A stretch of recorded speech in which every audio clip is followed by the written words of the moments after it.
All right. Bottom 9. 2-0. That nothing would be the Houston Astros. Cincinnati Redlegs behind the powerful bat of Kevin Newman and, of course, as you know, Tyler Stevenson. Just as everyone expected. Yeah, that's how it always goes. Glad to see the chat is in full force. We need as many likes as we can get. We got to close this bad boy down. And if we do close this bad boy down, we got some things to talk about. Anything you want added to the rundown, sir? Anybody running to the ad down? I don't think anyone needs to be added. I'm gonna make sure that you're not too hot in your post game. That way, when you go to do this on the on the podcast per se, I don't get a text telling me that you're too high. I think you're good now, though. I did some adjusting. Like the stream, folks. Like the stream. If you want a dub, is your microphone set at what it normally is without messing it up? Yeah, I think it's at the normal level. Am I hot or cold? It might actually. You know what it probably is. Maybe not. I got a little green on mine. It might just be my headphones. It might just be my headphones. I turned them down a little bit. That might be what it is. Chat, what do you think? Do I sound worse than normal or just my normal terrible self? Well, why do we gotta say that? Nick's a little stressed out. Nick's a little stressed out. He had to go to a T-ball game tonight. It started late, 7:30. Okay. He wasn't as prepared as he usually is in regards to having all of his things ready. So he's scrambling around trying to make sure it looks perfect for all of you. We're good. And now it does look perfect because that's what Nick does. He's come prepared. I hope you people like the bottom bar because I spend you do forsaken amount of time on that. Yeah, you do like the bottom bar, the baseline crawler, as they say. But you know what? Here we are. It's Diaz time. I've been listening to your TV. I think we're synced up. By the way, for those that are wondering, the Jonathan India bobblehead makes a really good phone stand for watching your phone for television. Okay. It's a dual purpose. It's good to know. Yep. So I'm here. All right, I'm getting ready to see the first pitch. Leg kick and the pitch. Yep. We're right on. We're there, here. Baby. We're live. Hey, man. The Cincinnati Reds. Let's just do it. Let's get outs. Let's get baseball outs right now. What do you think, guys? Likes, by the way. That ball's foul. Nope. It's not foul. That ball's freaking put a hole in the wall. All right. Well, good start for them, I guess. The cool thing is that you actually don't get a run for that. You actually don't get anything for it. You don't. You get to get on second base, which is cool and all, but to be honest, he could have broke his bat and hit a little dribbler down the line, and it would mean the same to us. So that's my optimistic take. Just gonna focus Alexis, and Lucas already took care of Altuve, Bregman, and Tucker. They're out of the way. We Diaz on Diaz crime right here. That's what we're about to do. No way. No way. No Crawford box bullshit. I was like, there's no way, but that dude put his hand up, bro. That dude thought he got it. Did you see that? He put his hand up like he got it. Why would Abreu take third there? Because he just can, I guess, but it doesn't matter. But yeah. Why would you like? Did anyone else see that? Did you see that? Hopkins, did he put his hand up like he wasn't going to be able to catch it? No. The hitter acted like he caught it. I think. I thought the hitter I don't want to say pimped it, but I think he looked over at the dugout and kind of put his fist out I can't get there. That was a pretty nice catch by Hopkins. And yeah, it was. That was a good play. Who cares if he got to third? Who cares if he got to third? It's irrelevant. It literally means nothing. I just thought it was weird that he attempted that. All right, here we go. Make a play. Come on, Matt. He's such a stud. He's a stud.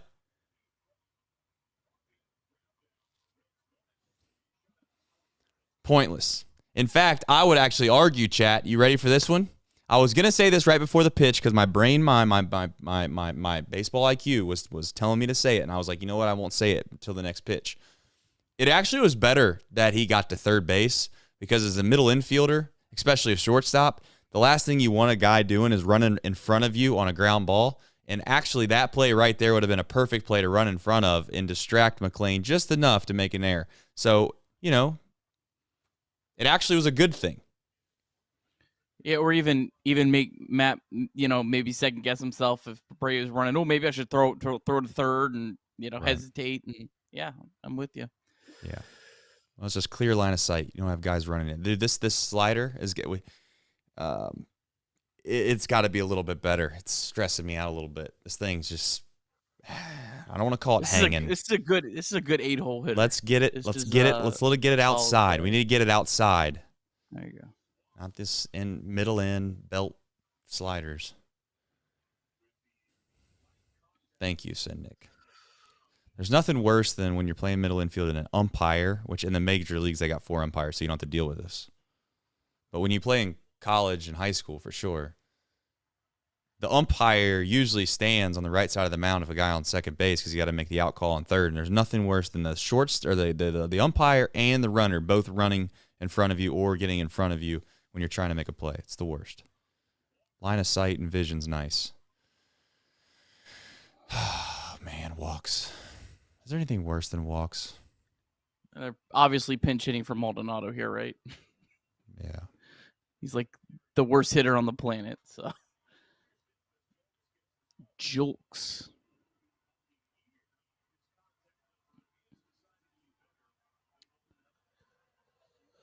I just don't. I mean, I know they're trying to throw strikes. That's odd. That's the obvious thing. But walks, man, golly day. Yeah. It just opens you. It just opens you up to a whole new slew of problems that. I mean, this guy's 5 home runs and limited. What are we doing, Nick? What is this too. shit? What are we talking about? I'm just saying that. Oh my gosh, the guy. I have positive vibes. It just, you know, it's a bad walk. That's right, Paul. Positive vibes. It was a bad walk. I thought you were talking about the guy that was coming up has 5 home runs. No, the guy that's coming up has 5 home runs. Like you can't, you know. Yeah. Right. You want to go after the hitter. If he hits a home run, it's a tie game. This guy hits a home run. This guy's going to ground out. Right, chat? Right, chat? Likes. We need all the likes we can get. We got 123 in here. We got 62 likes. I need a like out of you right now. Positive vibes only. That's all we're doing in here. No matter what happens, we're positive vibes tonight. Pray for Diaz. Throw that slider on the outside half and watch this guy roll over. My gosh, Diaz is all over the place. Chat, everybody, Diaz is not. He's not the same guy tonight, and that's okay. Sometimes your mediocre is good enough, and let's hope that's the case tonight. Come on, do it for me, Diaz. We'll take that. Is the guy on first base really slow? And I'm serious because Diaz takes an eternity to get to the plate. You have to steal. I'd be stealing. Yeah. If I get thrown out, He's going to throw a slider in the dirt here soon too. There he goes. Yeah, I tell you, you got to steal. I'm stealing every pitch. Come on. If we can execute on either a slider runner down and away or a fastball up and in, this guy's runner on for 75th percentile in sprint speed. We're going slider away, fastball up and in. Why are we trying to throw a fastball away?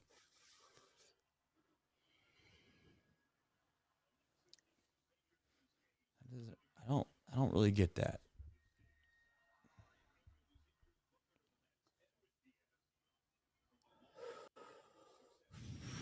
Man, it's fun to be sweating out games, though. It is fun. This is fun, believe it or not. I know.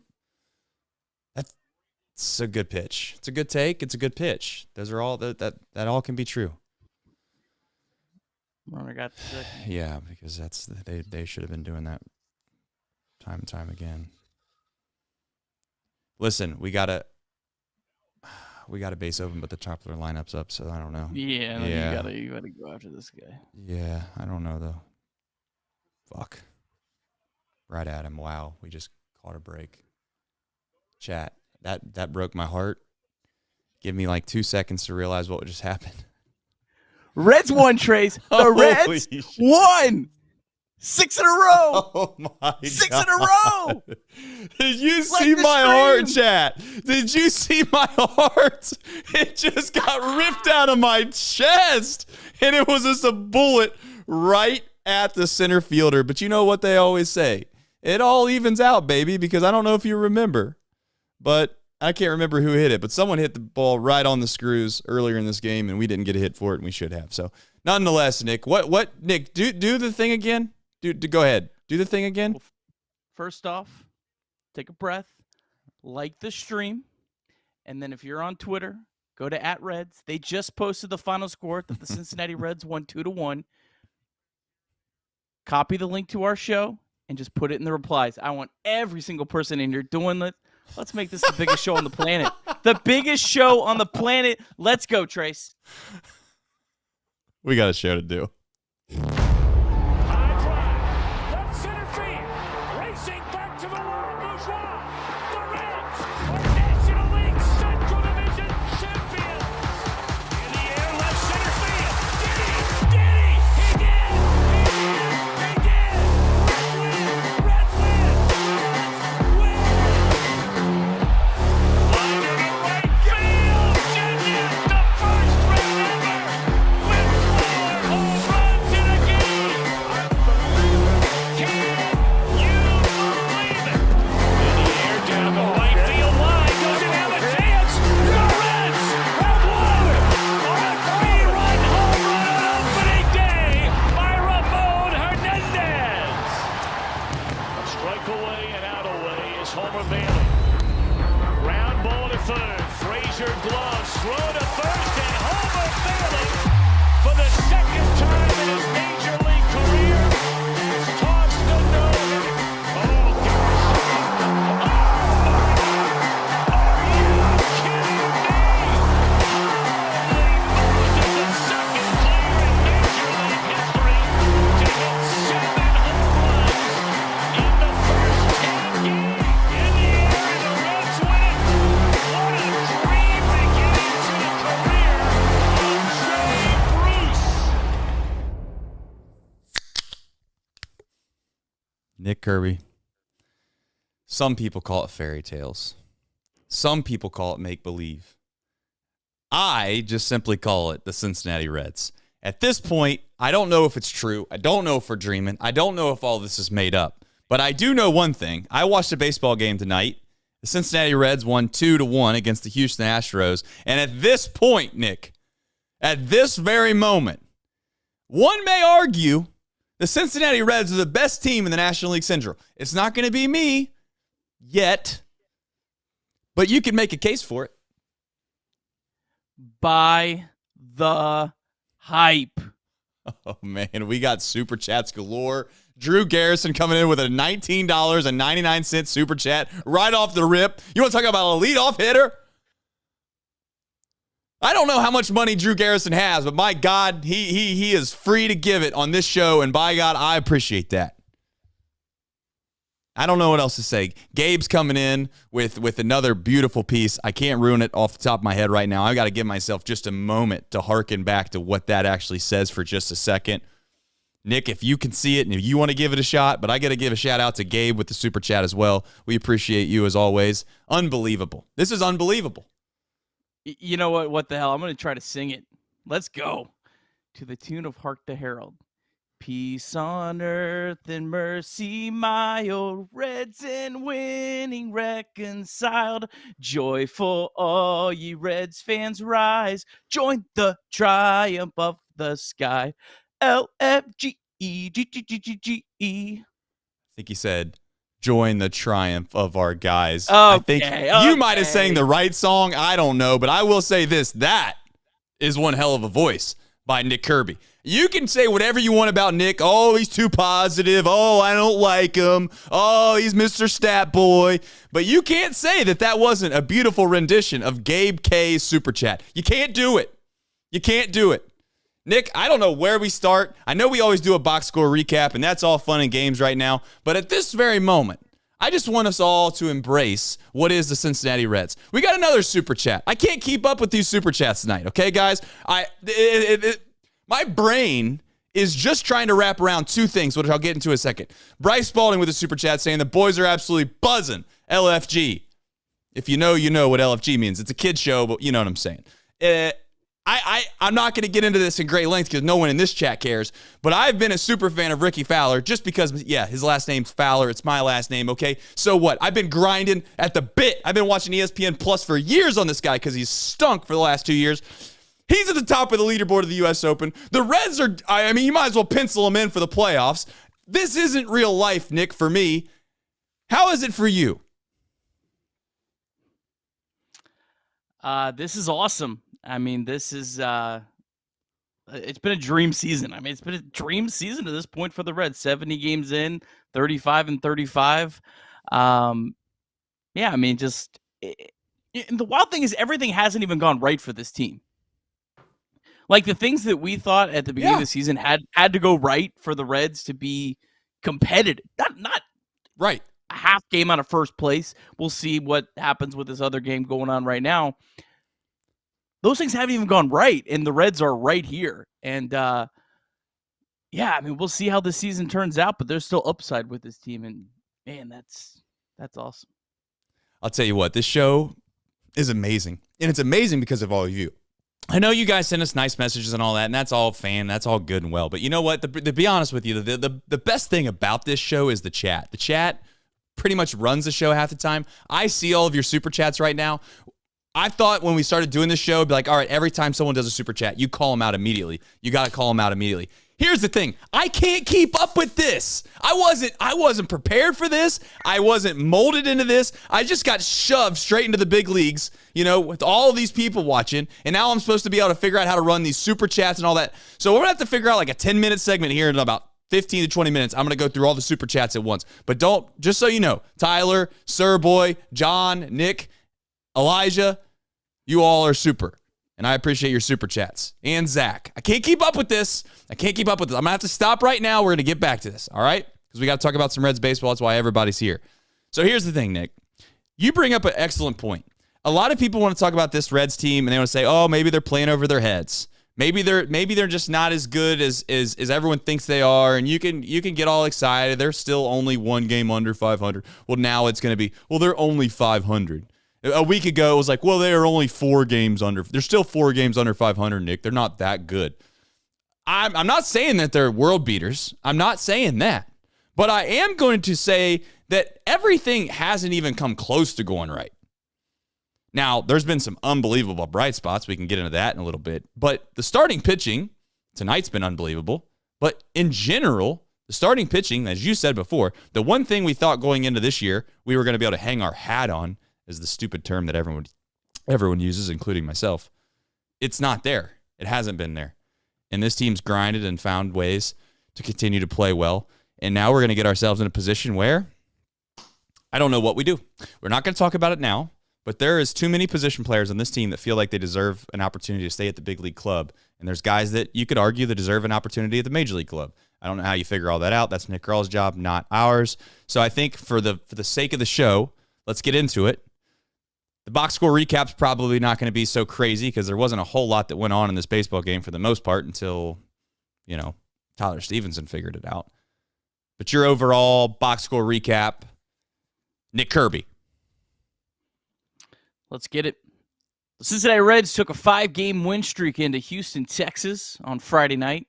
Andrew Abbott, he threw 6 scoreless innings, allowing just 4 hits and 0 extra base hits. 0. This is from 0.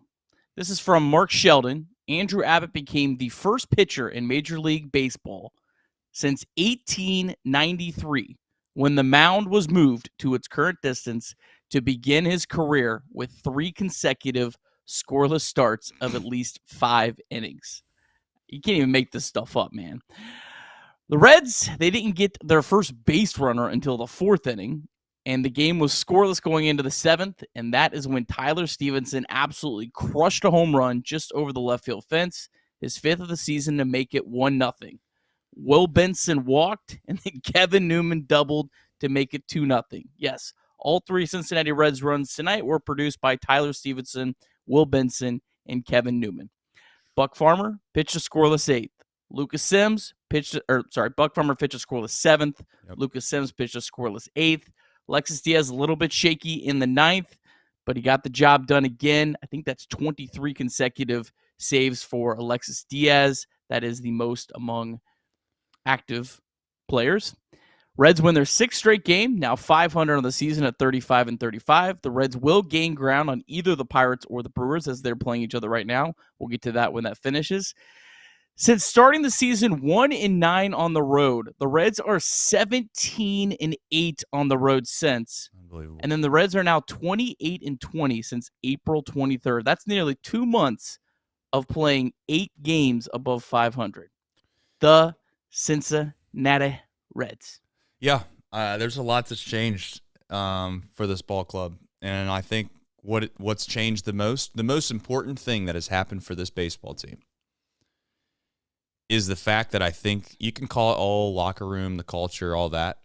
It's the fact that these young guys, and we can go through the list again. I'm not going to do it because you guys have heard me say the same names over and over again, but all of these young guys, they didn't give a shit what happened last year. They didn't care about anything. They just thought, I'm a damn good baseball player. And you know what? I'm going to go prove it to you. And it just so happened that they're all doing that. And on top of that, they expect to win. Like, they genuinely expect to win baseball games when they show up to the park. That is half the battle. That is half the battle. If anything that happens this year, that is the thing that you circle and you say you're proud about or you're happy about or you're excited about, it is that this young group of players that we talked about before, Nick, when they come up, are they going to be subject to losing 100 games? Are they going to be subject to having this situation where they've got to rut themselves out of this bad culture? And the truth is that I don't want to say no matter what happens here on out, because it'd have to be an absolute tank job of all tank jobs. And you know what? It's baseball. Crazier things have happened. I'm not going to say that it can't happen. But it would be really hard-pressed for me at the end of this year to say, you know what? What a disappointment. I can't believe that this turned out the way it did. Will we be upset inevitably at some point, chat and everyone in this fan base, if it doesn't work out perfectly and we don't win the World Series? We'll be sad. You can say whatever you want. Oh, Trace, you're being crazy. If you don't win the World Series at the end of the year, you're going to have a little sadness in your heart. You'll be proud, but you'll have a little sadness. At this point, though, you can at least say to what you talked about the other day, it's not a lost season, right? That was the quote that you loved the other day. It's not a lost season, Nick. These guys are playing meaningful baseball, and we're almost there, but it's definitely mid-June. We're almost to July, and this team is playing meaningful baseball, incredibly meaningful baseball. Yeah, and I mean, last year, Reds start 3-22. There's this, the Reds are tanking. They're absolutely, completely giving up. It's going to be a long road back, and Chris Welsh mentioned on the broadcast tonight talking about the Astros, a team that has played in the ALCS 6 straight years now. But when they tanked, they lost 106, 107, 111, and 92 games those 4 seasons in a row. Reds are 35-35 right now. And yeah, they may, stumble down the finish line this year, but they ain't going to be losing 111 games, that's for sure. They ain't going to be losing 107 games. So what the Reds organization has been able to do in such a short time since they pivoted and went a direction that a lot of people absolutely hated is remarkable. And to be at this point already, they're just so far ahead of schedule. I can't say that enough. And that is the biggest takeaway through 70 games this year. We'll see how the last 92 go.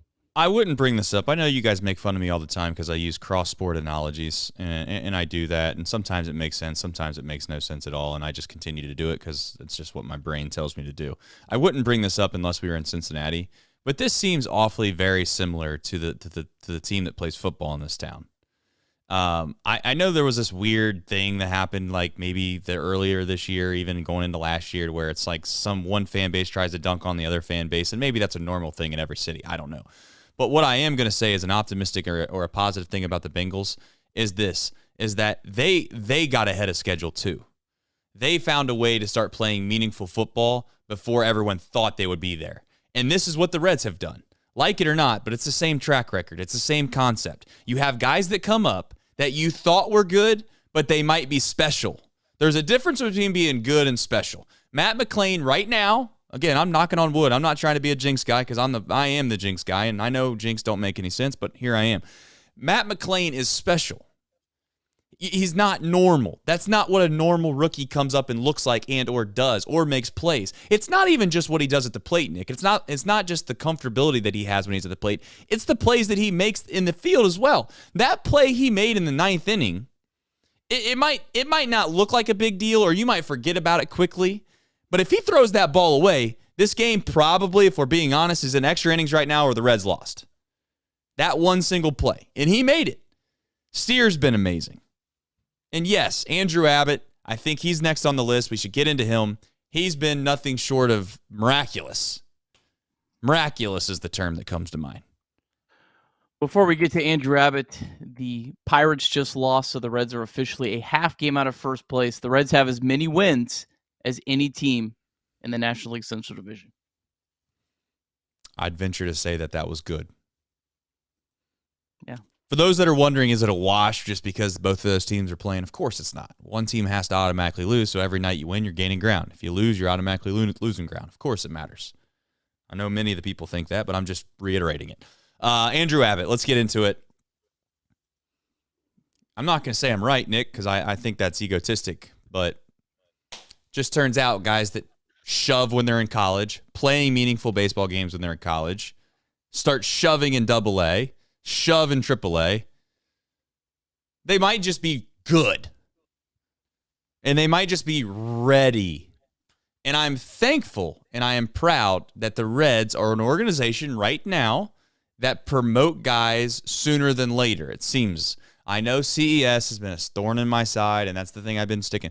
But I will give credit to this. I will give credit to this organization in saying they have brought up guys in a pretty timely manner. They have. The only guy they haven't is CES, and the reason they haven't done that for CES, not to get into him in an Andrew Abbott segment, is largely just because of other people, and that's a point for another day. But Andrew Abbott, I don't know what else to say. He's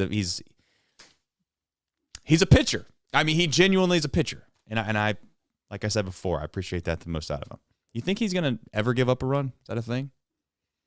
Nah, I think he's going to go his entire career without giving up one at this point. I think it's just. I mean, he's on pace for that. Pretty simple math. Ask Evan if ERA is good, because I know that he was really killing that stat the other day. ERA sucks. I mean, I don't know. I'm just saying 0.00 has been turning out pretty good every time I see it going out there. Nick? Yeah, it's pretty good. I mean, yeah, he's still got a 3.45 FIP, so that's pretty good too. I mean, for a guy that's a rookie. And he's not even striking out batters yet. Like, if this guy struck out, he was leading minor league baseball in strikeouts when he came up. And he's not even getting the strikeouts yet. So he can still improve a lot there. I mean, obviously he's not going to improve on 0.00 ERA, but it's I think, obviously I think he's sustainable, and I'm sure he'll have some ups and downs this season, but he absolutely looks like a big league pitcher right now. It's just another player that's come up to this organization and has belonged. And this is not normal. Like, normally you maybe get, 2 or 3 guys that come up and they look good, and then the other guys struggle, and there's just been no one struggle. Even the only guy that really struggled was Will Benson. And he looks great right now. It's just incredible how well all of these rookies have played. The biggest thing I would say about Andrew Abbott, my takeaway is, yes, he's obviously incredibly talented, and his stuff is good, and that's why he gets actual major league hitters out. But there's something to the thing between the ears with him. Like, his mental fortitude, if that's a word, is, I don't want to say impeccable. That sounds like it's a little over the top. But he doesn't really get frazzled or start speeding himself up. You know what I'm saying? Like, he stays within himself. He makes pitches. He's gotten himself. He's played with fire multiple times throughout these different starts he's had, and he's yet to give up a run. Now, will that last forever? We all know that's probably not the case, but I think that's the one thing that I like about his makeup more than anything. And yes, he's talented. I'm not trying to downplay his stuff, but what he has between his ears, I think, is probably one of his biggest assets right now for Andrew Abbott. Anything else to add on Andrew before we get to the big power swinging kid show box? Well, I need to stop. Crawford box dropping. I was going to say a different type of dropping, but, kid show. Go ahead, Nick. I mean, this is a really, really good lineup that's extremely tough against a left-handed pitcher because they have a lot of right-handed bats. He's answered the call. Next start going to be home against the Rockies. So no, that's actually a pretty good matchup for him. I wonder how long is this guy going to keep this scoreless inning streak up? I mean, nah, it's obvious. Whatever. Let's keep running them out there. Like, that's my thing. Why do we want to? Why do we always just assume? And I'm not saying this to you. I'm just saying in general as a fandom. Why do we always just assume that something that is good will inevitably end no matter what? Not to throw you under the bus, because I've done it before too, but it's like Matt McClain, everyone keeps telling me, like, well, that's just not going to go on all year. Are you sure? Are you sure it's not? Like, I mean, I don't know. I'm sitting here watching it every night, and I'm like, I don't know. This looks pretty consistent. Is Andrew Abbott obviously going to give up a run the rest of the year? Yeah, maybe. And I get the law of averages. Trust me, no one knows the law of averages, OG Ghost, more than me. Because I've been told if I say water finds its level one more time on this podcast, people are going to throw their phone in the river. However, Andrew Abbott might just be that dude, and he might just be maybe a sub-3 ERA guy. Maybe he won't be, but he might be that guy. We'll see. If you don't have anything left to add, let's give Ty Steve his credit. I'm surprised Serverboy hasn't come in here and absolutely spammed the chat with Tyler Steve comments, because he deserves his flowers. This guy has been, I don't say ridiculed, but as a fan base, we've been, what's the right term? Frustrated by his lack of power, perhaps. Annoyed by his inconsistency this year. I'm happy to see him smile, hit one out. Your thoughts on Stevenson? Yeah, he also had another hard hit ball tonight as well. He's played better of late, still not where you want. It's just, Reds are in such a weird spot with Tyler Stevenson and what they decide to do with him the rest of this season. Got to catch a little bit, Nick. He's going to have to catch. Do you not disagree? What you not agree with that? I mean, he's a catch some, obviously, but got to catch a good amount. I don't know. It's hard because, going into the season, the Reds laid out a very strategic plan with Tyler Stevenson, where they said, this is our plan. We're sticking to this. Are they? I get you. Whoa. You can't say that. You can't say that and not give a little bit of an asterisk. They're not sticking to it, brother. They're not sticking to the first base plan. I can tell you that. Well, they're not sticking to that part of it, but they're sticking to the 60 games at catcher part of it, which is, that's more important than the first base or DH. All right. It's going to be interesting. What do you do with his playing time? I'm not going to lie. There was a thought crossed my mind. I think he started the night over too. It's kind of like, maybe Tyler Stevenson should get sit down. Oh, did he hit one out on old Nick Kirby? I didn't put it out there, but I'll put it out there now. I'll shame my thoughts. But no, I was kind of thinking, as I think his development's incredibly important this year, and I don't want that thrown by the wayside. But I'm like, man, it's kind of getting a situation like, how do you justify DHing him? And I don't know if it's necessarily fair to, okay, maybe you go from 60 to 70 or 60 to 80, but that's still not going to get him enough at bats, I think, to really continue to develop his offensive game. So it's going to be interesting. I'm very torn on what to do with him. And I know a lot of people will make this out to be such an easy solution. Have him catch more. Right. Such an easy solution. Just bench him when he's not catching. I don't think it's that simple. I go back to 2 months ago when I think half the fan base would have, if you asked them who's the best player in the Reds, they'd probably say Tyler Stevens is the best position player. And it's only on opening day, there's at least a 35% chance of the fan base answering Tyler Stevenson, the best player on the Reds. That's why it's tough, you know. Yeah, I know. But you kind of get to the point where you got to try to do things once. You got to try to develop, and at this point, as long as you're hanging in the race, you got to keep trying to win. Yeah, well, they're trying to win, but I know what you're saying. Let's do some super chats really quickly because I don't want to forget about those folks. We really do appreciate you as always. Elijah says Matt McClain is my father. Well, he seems like pretty young, Elijah. However, could be the case. Nick Harrison says I'm donating to Kirby's vocal lessons. I thought Nick sounded great. John Thomas just with the $1.99 super chat. He doesn't need to say nothing. Just dropping $2. No big deal. Zach Howard saying a little beer money for Trace. I'm gonna need some beer money. I mean, I told you, I bought a 24-pack or a 12-pack. I forget what it was. I think it's a 24-pack. I was like, this will last me to the All-Star break. I got like 3 left. I'm gonna last you till hopefully June it lasts 20th. me until this weekend. That's what I'm hoping for. What else we got here? Finally, Dougie says we're buying at the deadline, baby. Conservatively, of course. And then Little Tuck Truckin'. That was a tongue twister right there. Just found this podcast, LFG Reds. I've not been this excited in a while. You're with the rest of us. And the last one I have, and this is maybe one for the chat, is Abbott, our all-star. We might have maybe a couple all-stars if you don't watch it. I don't think Abbott can. Is Abbott? That's a great question. How many more starts in a row if Abbott throws 0.00 ERA? I don't think so either. But it seems it's Alexis Diaz, yeah, for sure.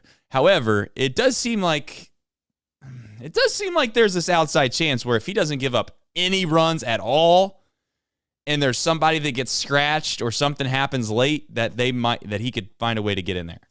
Could be. I don't know. Anyway. EK Blitz says 500 feels great. All right. Let's get into Kevin Newman.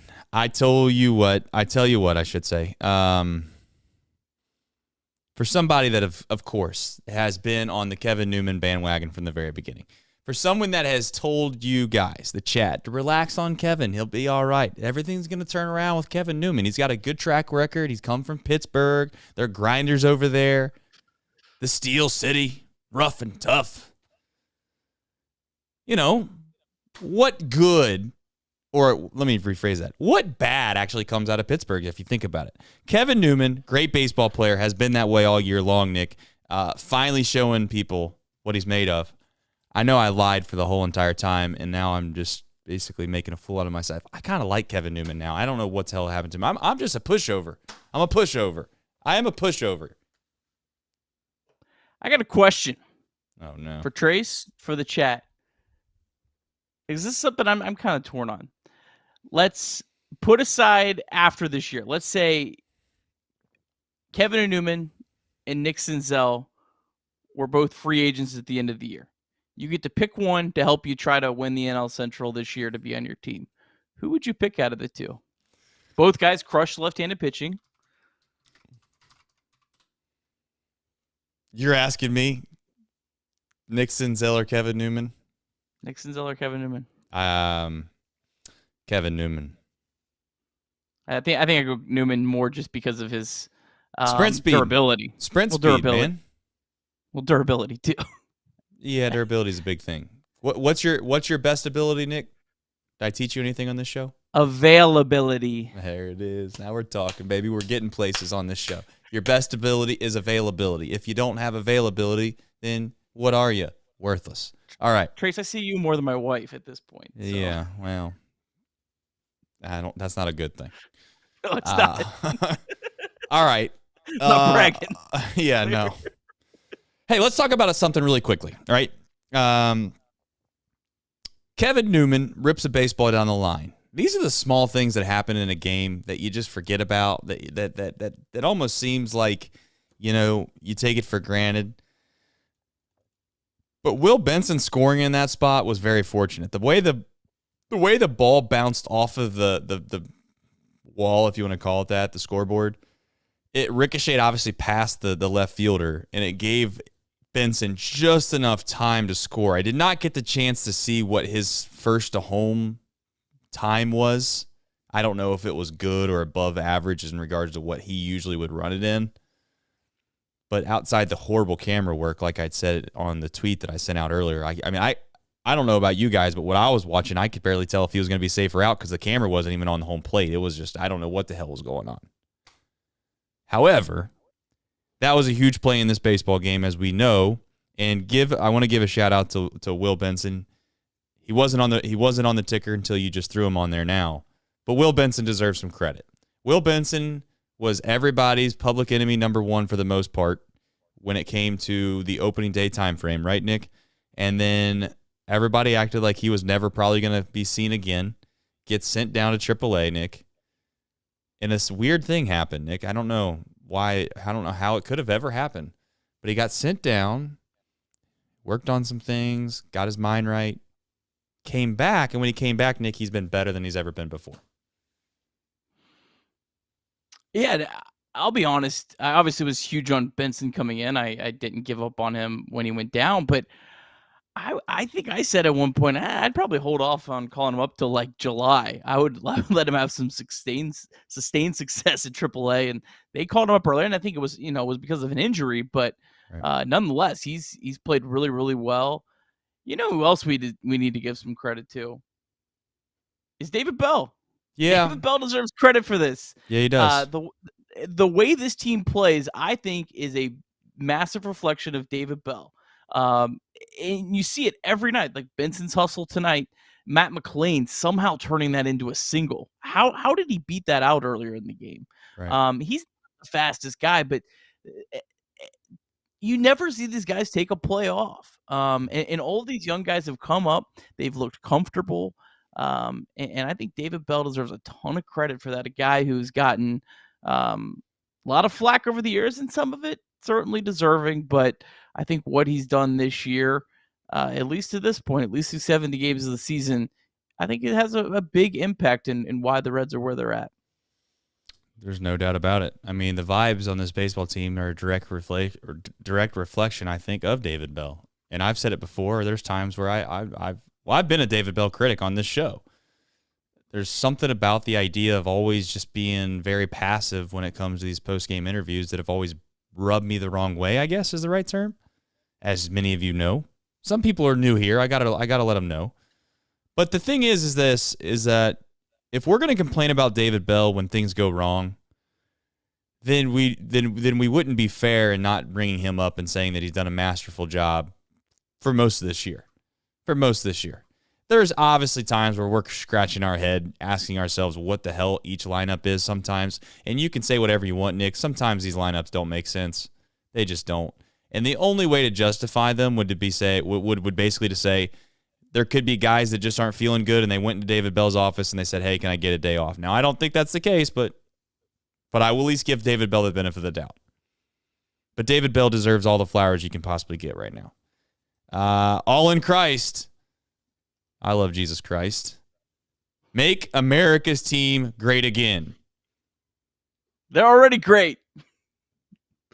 Love you, All in Christ. They're borderline great. Borderline great. Already great. I don't know if we should give them great.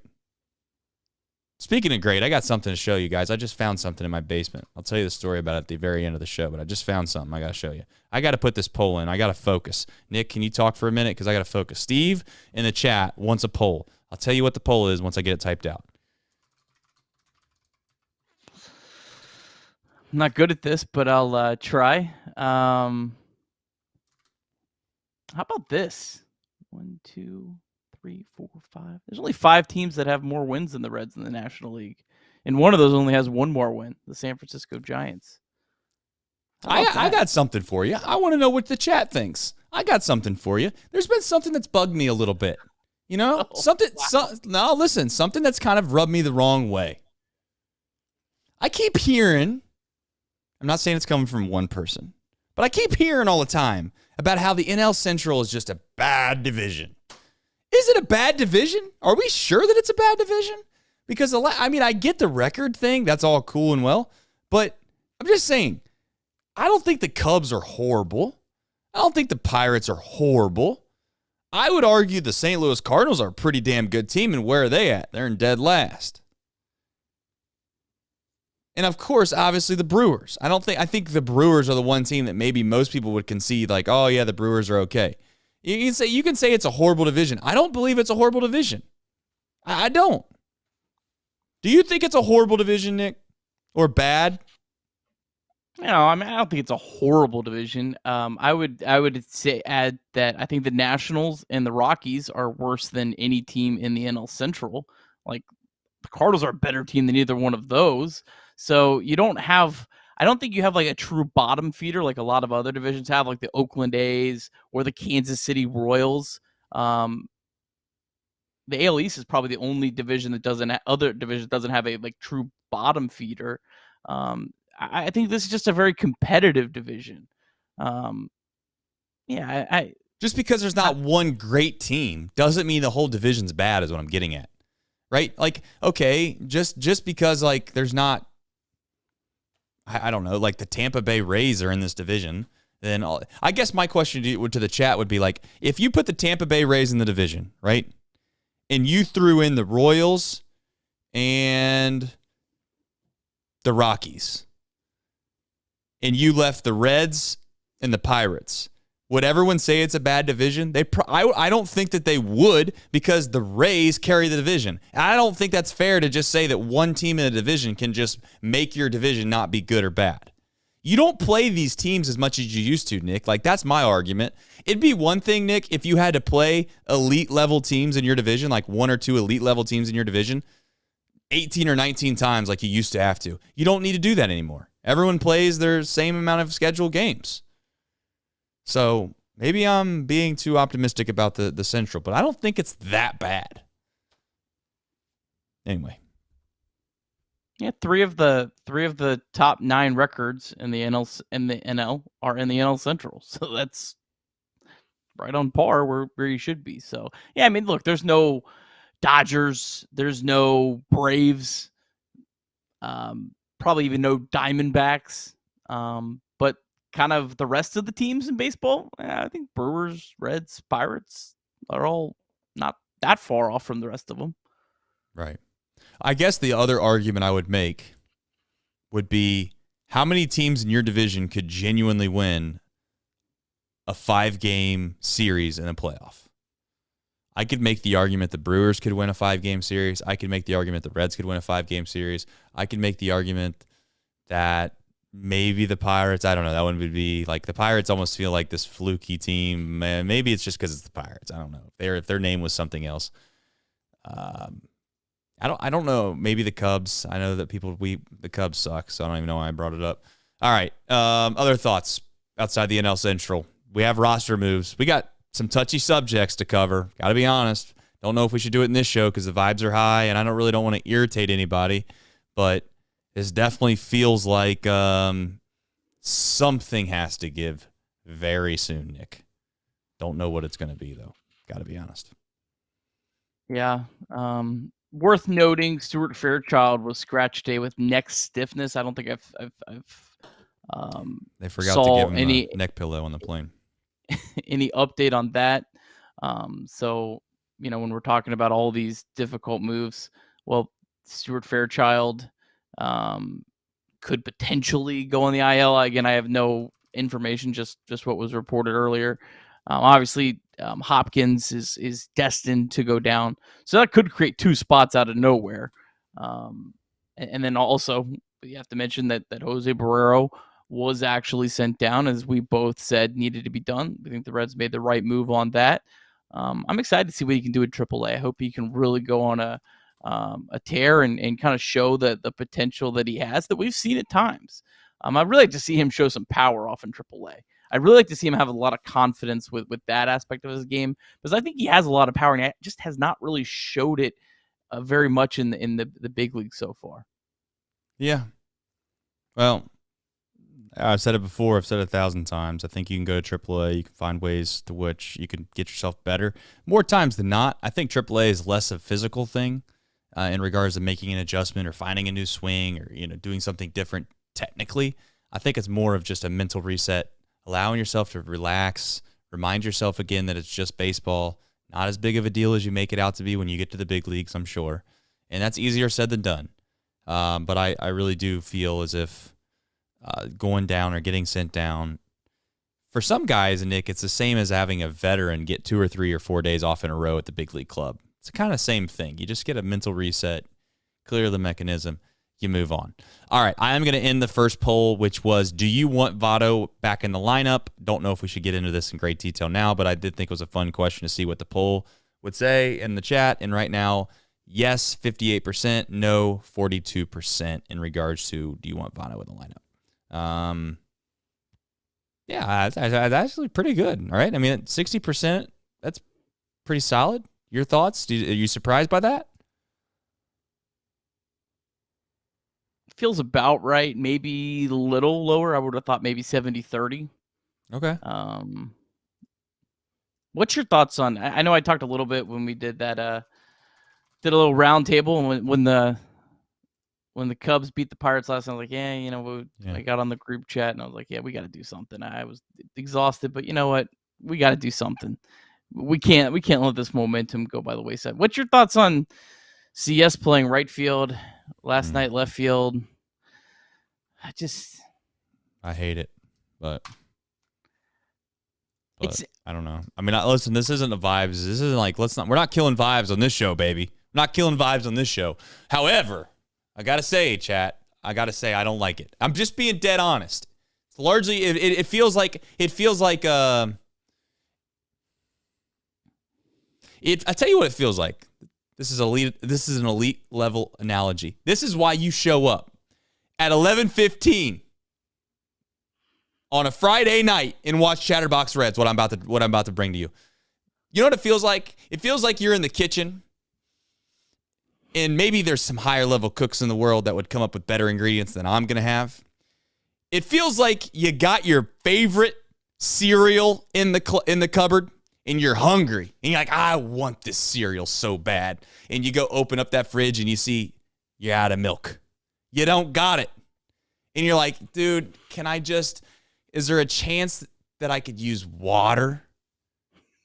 I know that's probably not the right thing to do, but I don't have milk. Like, it's not there. I can't fabricate it. So you try to convince yourself that you're going to put water in your cereal, and it's just not good. It's a bad idea. This is where we're at. We're trying to convince ourselves that CES could go do this, that, and the other. And the fact of the matter is that this is not what it's meant to be. This is trying to put water in your favorite bowl of cereal. It tastes like shit. That's what it is. Do you have an opinion on this, obviously? Are you scared to share it? No, I'm not scared to share it. I'm going to say something. I think you're going to be a little surprised at this. I don't necessarily have any issue with CE.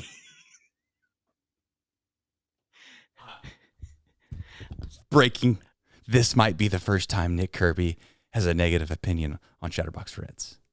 Maybe. I don't think it's a negative opinion. Okay. Maybe a little bit. Let's hear it. I don't think that CES playing left field or right field or moving out to that is necessarily a big deal. As Clay Snowden pointed out when we were talking last night, a lot of players do this, and it is very common. And made me think about Joey Votto. When he came up, they put him in left field to start, and it wasn't a big deal. He survived that and ended up having a pretty nice career. What bugs me about this is we're just delaying him coming up. And I don't like that. I feel like we're delaying him coming up. And what are we delaying him coming up for? What are we delaying him coming up for? Are we sure that what we're delaying him coming up for is really going to be worthwhile? Or are we just dragging this out? And in a month, we're going to be like, yeah, that was a complete waste of making this guy learn a new position, which isn't a big deal, but it's taken away from his ability to get here and be a contributor to this team right now. And that what bugs me about the move more than anything. Are you suggesting to me, Nick,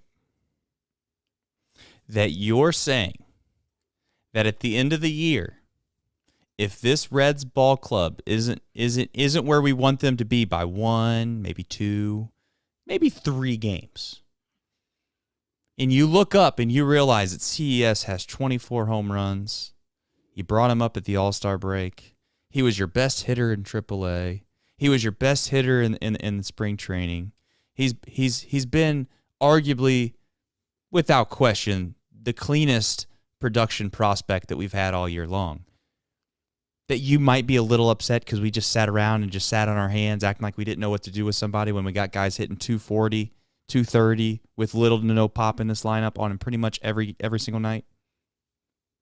Yes, I am saying that. Chat, that is a big omission. And you know who did that to my man? You can thank Matt McLean for that. Because Matt McLean, I said it before. Matt McLean was ready for the big leagues. What are we doing? Yeah, we want to sit here and convince ourselves that Jose Barrero needs more time. Jose Barrero, he deserves at least a month in the big leagues before he gets pushed to the side. And the fact of the matter is that he came up and we thought to ourselves, where in the hell has this guy been all year long? Because he's making a difference. He is not the only reason why, but he is a large reason why this baseball team has turned the corner for the most part, right? He has been consistent. He plays meaningful positions. He's been great defensively. And he's been a rock-solid player. So I'm with you, Nick. I've been begging for somebody to scream to the heavens with me. Now, again, I'm not trying to become a troll. You know, that's the thing that I don't want people to think that Chatterbox is like Trace. Trace is just this guy that wants to go out and say crazy stuff because he just wants people to. Whatever I say that comes out of my mouth, I mean it. This isn't just some Skip Bayless skit that I do.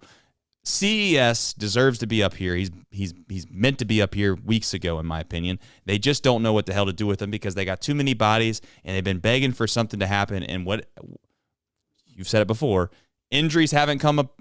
They have not made a big enough a difference, and these guys have progressed through the system way faster than they ever thought. And they're scrambling right now to try to figure out what the hell they're going to do. And I don't know.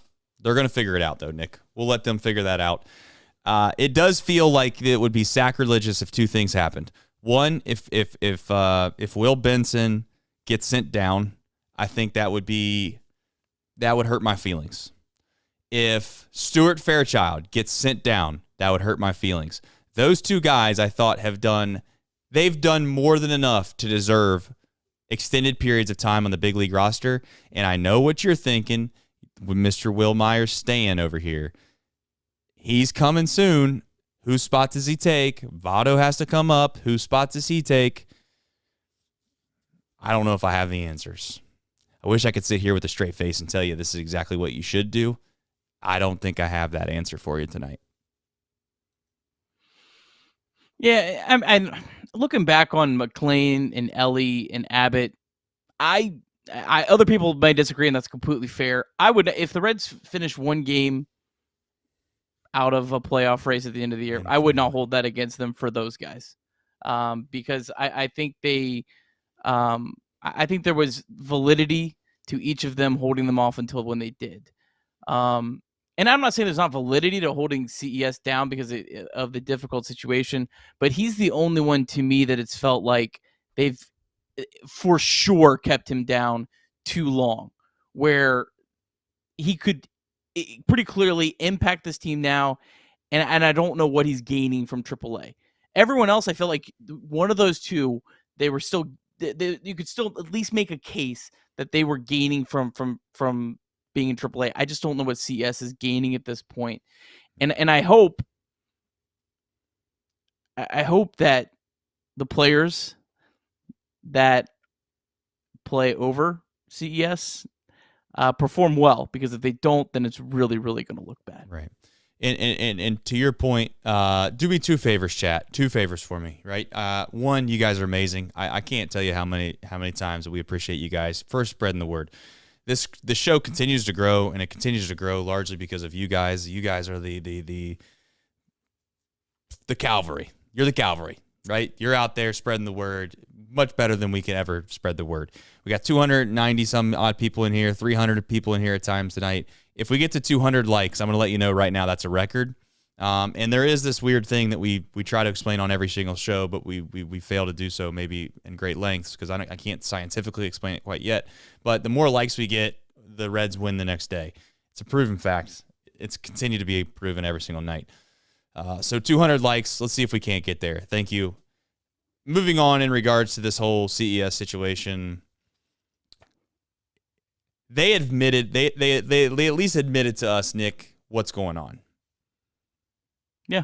They admitted to us what's going on. That's at least a little more refreshing. I know that sounds stupid, but sometimes, when you don't understand something, even if it's not what you want to hear, Nick, it feels nice to just know instead of someone holding back what's actually going on and you feeling clueless. Now, this doesn't happen to me, of course. But back in the day, at least when I was in high school, or when you were in high school before we met our lovely brides, you go out maybe with a girl and you think the date went well or whatever, and you're like, yeah, this is fantastic, I love it. But women are kind of the way that they are sometimes. They're confusing for us men, and you're like, I thought it went well, but I'm not getting any text back. I'm not really understanding why the communication stopped. Sometimes it's just nice if they would just say, hey, it didn't really go well for me. I didn't really like it. Sorry, we can't really go on another date. Instead, it's like this weird communication where we don't know what's going on either way.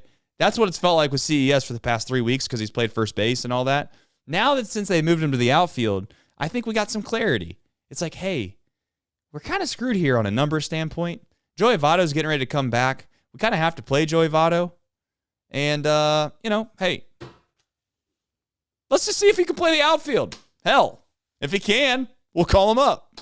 Because we need his bat. We know we need his bat. We just don't know where to play him. And that's where it's at.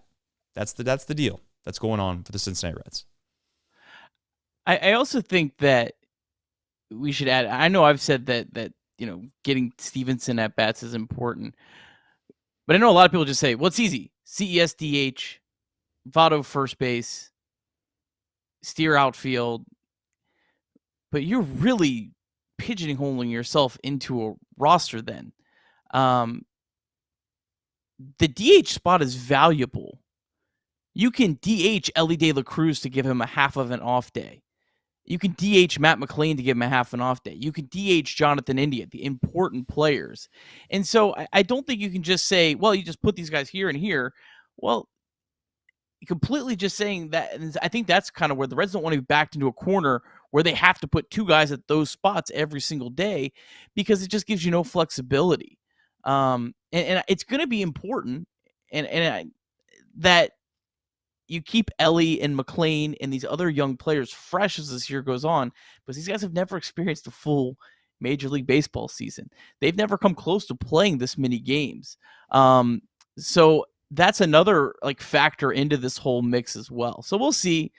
There's going to be injuries that are going to happen. That's going to make some of this a little more clear at some point. But 35 and 35.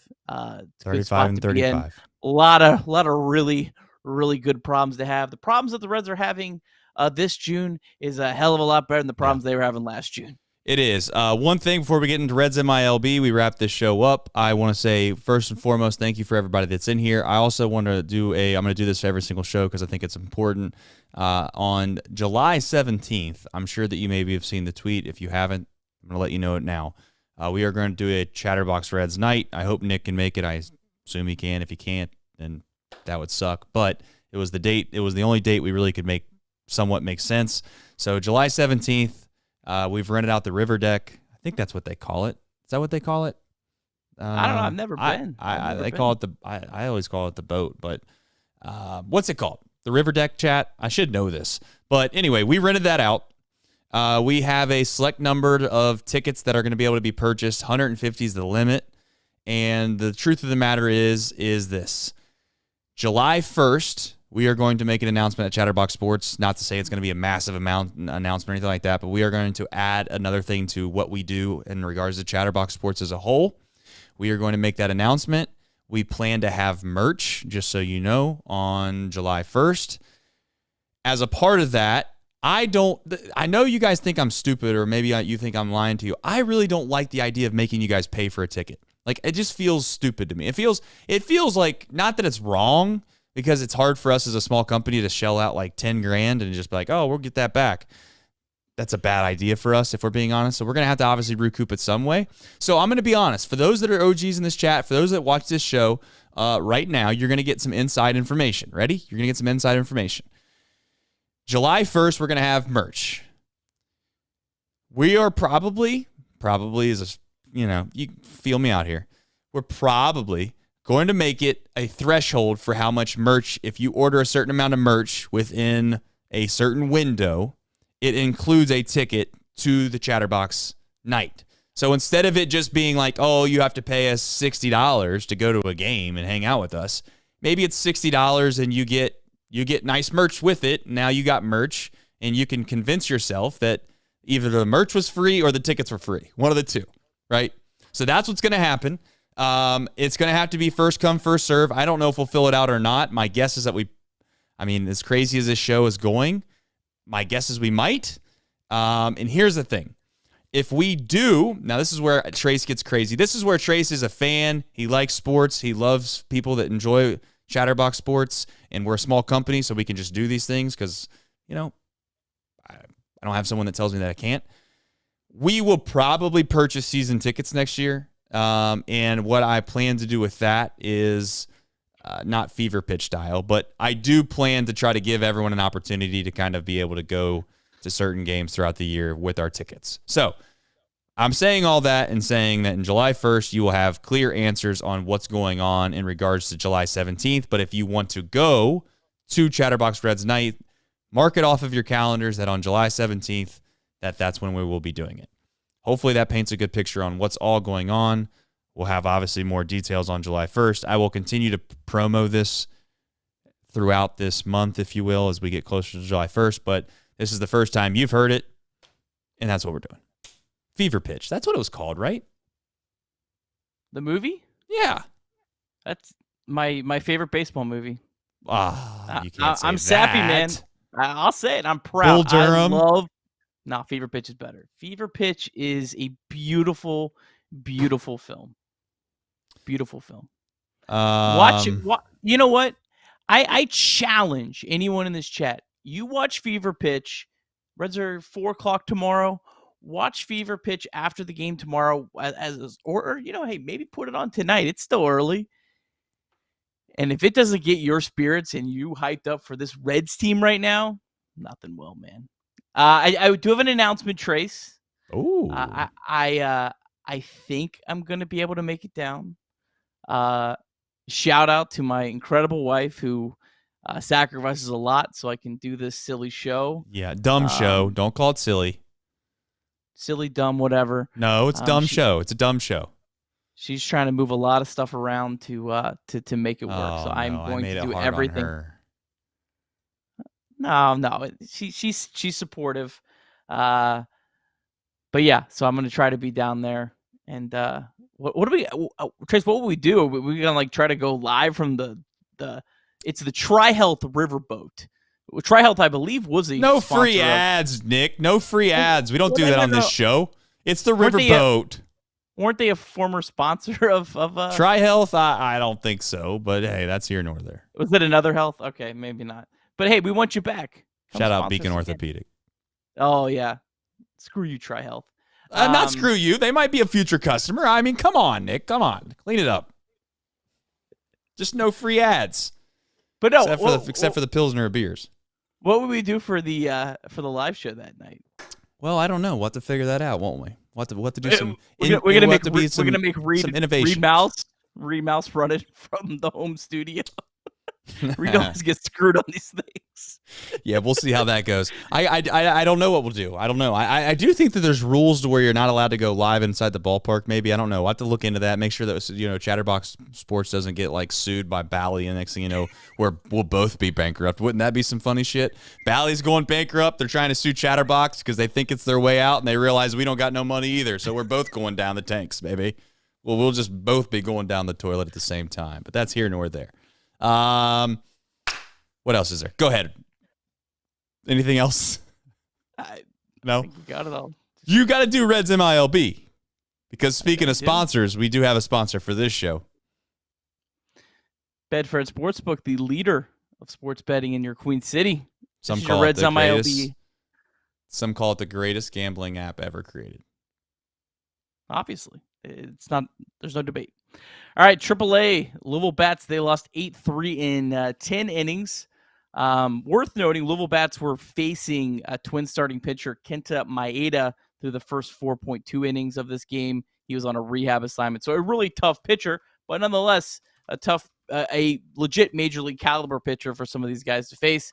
CES, rough night, 0 for 5. I know someone was asking in the chat how he's looked in the outfield. I got to be honest, I have not been able to watch. I was at a minor league baseball game with my son yesterday. I was at T-ball today, so I haven't really been able to pay attention to that.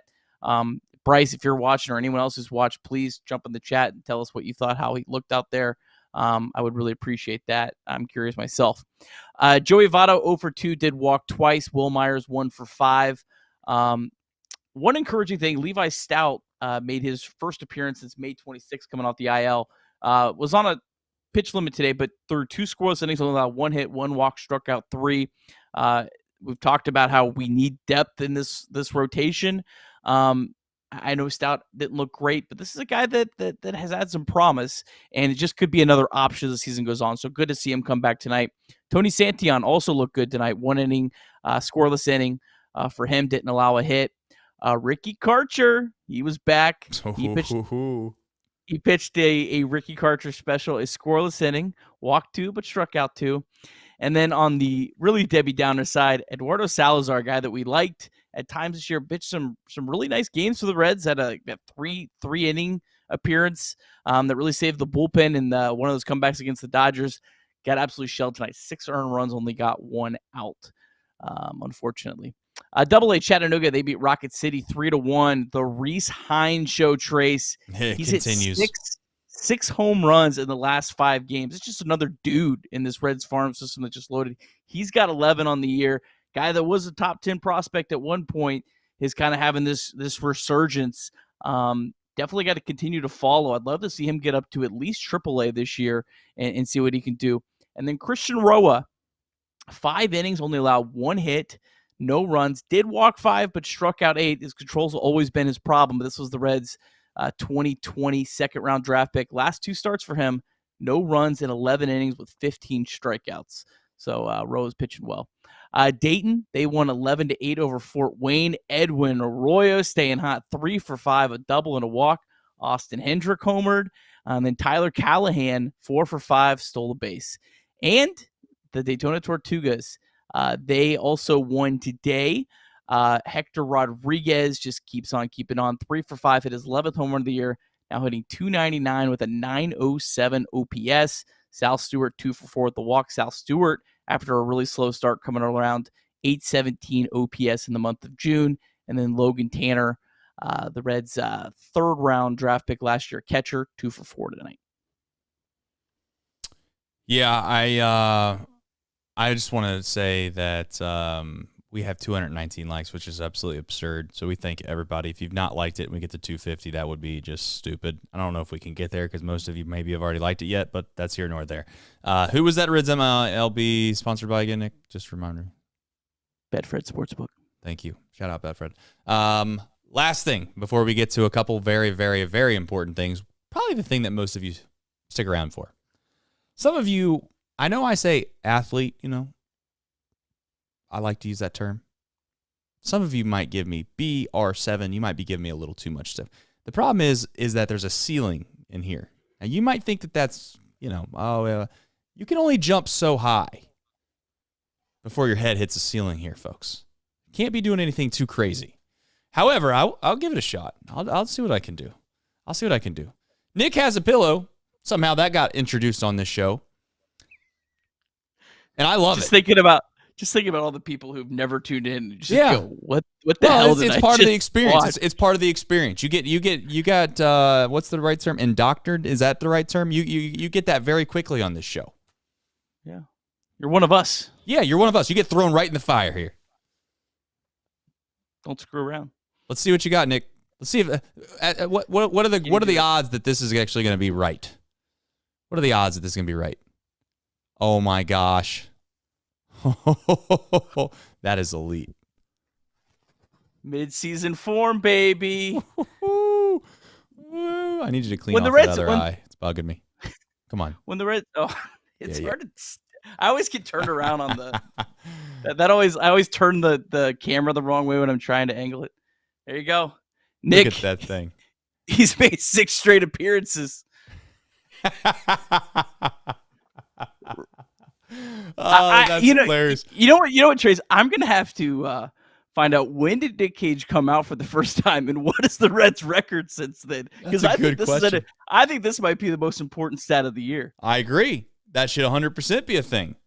You should Anyone figure have that any out. idea? Anyone have any idea when that was? I have no idea. I don't know. I know one thing. That night, people were accusing you of being on what they would like to call THC. Oh yeah, it was that episode. That was on StreamYard, right? So that'll help me give me a clue, I don't because know I was widescreen and I wasn't prepared. That's what it was. Yes, it was. That's 100% it. All right. One thing I want to show you, chat. I found this tonight in the storage unit. All right. I bought this when I was in college. I literally had no money. When I say I had no money, I mean I had no money. I bought this because one of my homeboys was working at a store. I got 50% off. For those that think that I'm Toxic Trace and I just hate all the time, I want to show you something. Give me 2 seconds. It's going to take me 2 seconds.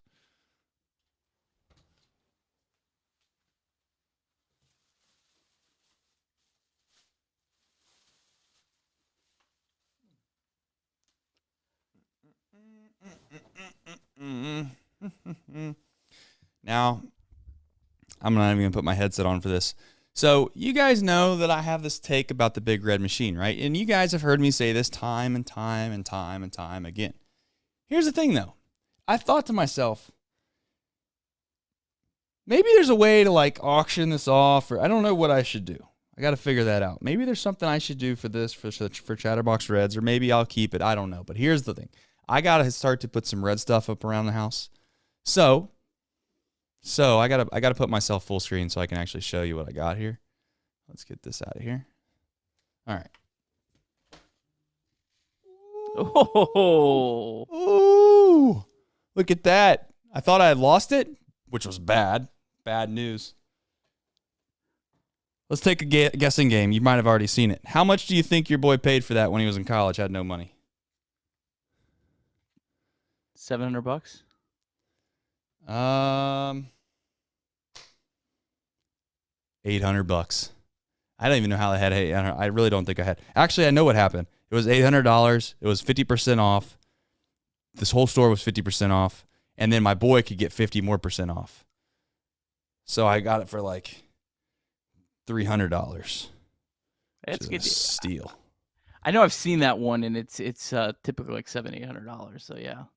That's big league. You not knowing where that is almost as bad as Thom not knowing where his World Series ring is. What the hell? Well, man? that's worse. That's worse. That's worse. That's unbelievable. Okay, I got it. What? Reds? Oh, do we count the win that Cage was a part of the post-game show for? Yes, you do. Really quickly, I want to add this before you add that, because then we're going to do a dunk and we're going to sign off. How many wins does it take to win the Central? The final polling question on that was 18% said 81 plus. 75% overwhelmingly said 85 to 89, and then 90 plus was 6%. Worth noting on that, Fangraphs has the projected winner as the Brewers with 82.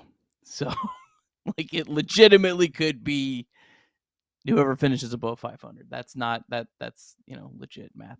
All right, Reds. If we're counting that, 11-6 in the Nick Cage era. Love it. Well, It's a that's playoff pretty team. good. That's a pretty good record. All right, Nick, let's do this. As you guys know, as always, I can't tell you enough. I mean this sincerely from the bottom of my heart. We're gonna have a lot of fun, not only doing the show, but as the years progress and Chatterbox grows and all that, and you guys start to figure out who we are, and we're just normal people. We really are. We love what you love. We love the Cincinnati Reds. And we, as always, want to thank you for watching this show and spreading the word about it, because the fact of the matter, this many people are watching this show is absolutely ridiculous. It's absolutely ridiculous. Nick, who's starting tomorrow? When, where, and why should we watch? All right, Saturday 4:10. Reds going for 7 in a row. How about that? Hunter Green, 2.08 ERA in his last 3 starts, 28 strikeouts in 17 in the third innings pitch. Hunter Green, in his last start, threw a first pitch strike to 22 of the 25 batters that he faced against St. Louis. And Hunter Green has a career 3.40 ERA in 3 interleague games. Reds will be going up against Brandon Bielak. He's a guy who made his MLB debut in 2020, but he's been up and down since. Started the season at AAA. Wasn't really that great at AAA. 4.12 ERA there before being called up out of necessity. Gave up 5 earned runs in his last start to the Guardians, and he's given up 6 home runs in his last 4 starts. So we talked, Trace, about, hey, just get 1 out of 3 this weekend. I know. We already made that. We find a way to win one of these next 2. I mean, this is a incredible run for the Reds. And, hey, I think they can do it. I think they can win one of these next 2 and really make this a special, special week. Well, the fact of the matter is we're playing with house money now, baby. That's all this is. House money. You know what else is house money? Might not mean money, but it's at my house. And that is me trying to dunk this basketball. But as always, I want to remind you, please download, rate, review the Chatterbox Reds. We do that every single night. You probably know that by now, but what do you want? What do you want, chat? You want an athlete. And I'm going to try to give you an athlete. I'm going to try to be better than I've ever been before, because that's what this Reds team deserves. I'm running out of dunks. When you win 6 games in a row and you don't give your boy any chance in the world to try to figure out what the next dunk's going to be, because every single night you're just elite, well, sometimes you just got to find a way to nut up. And when it's nut cutting time, that's what nut cutters do, Nick. So it's time to be a nut cutter. Go Reds.